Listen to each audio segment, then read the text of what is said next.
had the law been applied equally with no favors and no exceptions.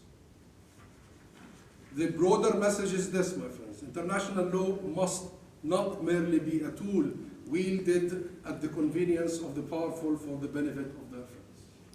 That's not international.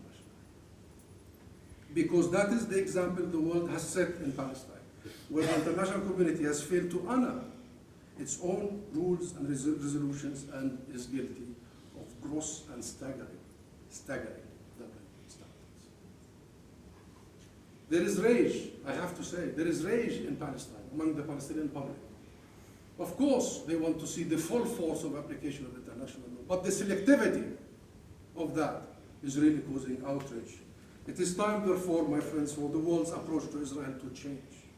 I believe a Labour Party guided by the principles of human rights and human rights law makes an important contribution in this regard and be the vanguard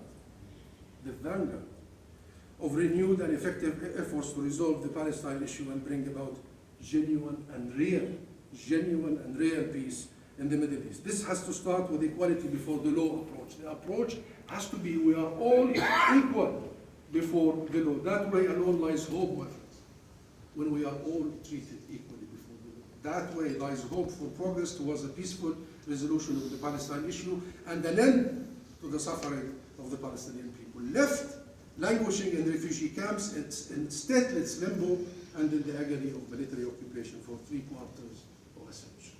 Enough, my friends.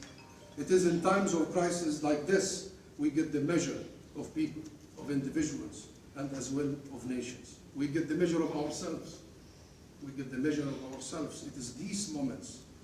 What are our values? Where and when do we take a stand? Do we really mean what we say?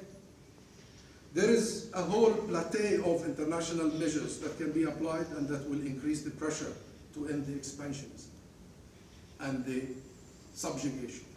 Maybe then it will finally, that is Israel, come to terms with the legitimate rights of the Palestinian people to freedom, self-determination, and equal rights. Maybe then Israel will respect international legality and resolutions. Let us never stop believing, my friends, that peace in the Middle East is possible.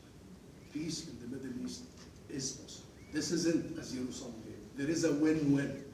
And let us believe also, my friends, that a fairer, better world is possible for ourselves and our children. The most important thing is that we protect our values and we apply our values equally. Thank you very much.